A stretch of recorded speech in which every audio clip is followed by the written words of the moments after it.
नमस्कार, आप देख रहे हैं इंडिया रिपोर्ट। मैं गुफरान खान। लोकसभा की स्पीकर रही मीरा कुमार ने कहा कि देश में दो तरह के हिंदू हैं, एक जो मंदिर जा सकते हैं और दूसरे जो मंदिर नहीं जा सकते। उन्होंने कहा कि 21वीं शताब्दी में भी भारत में जातिगत भेदभाव मौजूद है।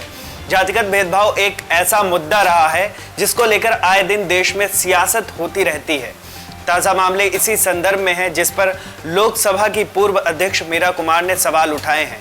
उन्होंने कहा कि देश में दो तरह के हिंदू हैं, एक जो मंदिर जा सकते हैं और दूसरे जो मंदिर नहीं जा सकते हैं। एक कार्यक्रम के दौरान बोलते हुए पूर्व राजनयिक मीरा कुमार ने कहा, बहुत से लोगों ने उनके पिता बाबू जगजीवन राम से हिंदू धर्म छोड़ने को कहा था क्योंकि उन्हें जातिगत भेदभाव का सामना करना पड़ता था, लेकिन मेरे पिता ने हिंदू धर्म छोड़ने से इनकार कर दिया। उनका कहना था कि वे इस व्यवस्था के खिलाफ लड़ेंगे। खुद दलित समुदाय से आने वाली मीरा कुमार ने यह सवाल राज्यसभा सदस्य जयराम रमेश की किताब the light of Asia the poet had defined Buddha के विमोचन के दौरान उठाए। मीरा कुमार ने कहा, किताब लिखने के लिए जयराम रमेश को धन्यवाद दिया और कहा कि इस किताब ने सामाजिक व्यवस्था का एक बंद दरवाजा खोलने में मदद की है जिसके अंदर लोगों का ना जाने कब से दम घुट रहा था। इस किताब के बारे में जयराम रमेश ने बताया कि उनकी पुस्तक उस कविता पर लिखी गई है और एक प्रकार से उस कविता की जीवनी है जिसने बुद्ध के मानवता के पक्ष को देखा था।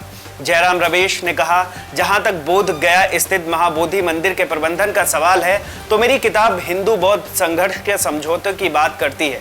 किताब लिखने का एक कारण ये भी था कि मैं अयोध्या के संदर्भ में दोनों धर्मों के बीच संघर्ष के हल को समझना चाहता था। मैं इसके पीछे की असली वजह को समझना चाहता था।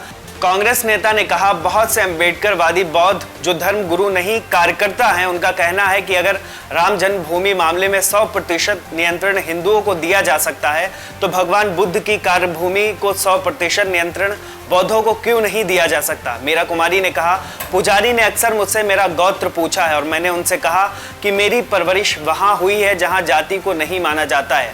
हमें ये समझना होगा कि हमारी संस्कृति बहुलतावादी है। हम सबने अपने जीवन में विभिन्न धर्मों से सबसे अच्छी बातें सीखी और यही हमारी विरासत है। लोकसभा की पूर्व अध्यक्ष ने कहा कि हम सबको आधुनिकता की राह पर चलना चाहिए और वैश्विक नागरिक बनना चाहिए। इंडिया रिपोर्ट के इस वीडियो में आज के लिए बस इतना ही। ऐसे ही तमाम जानकारी के लिए बने रहिए इंडिया रिपोर्ट के साथ।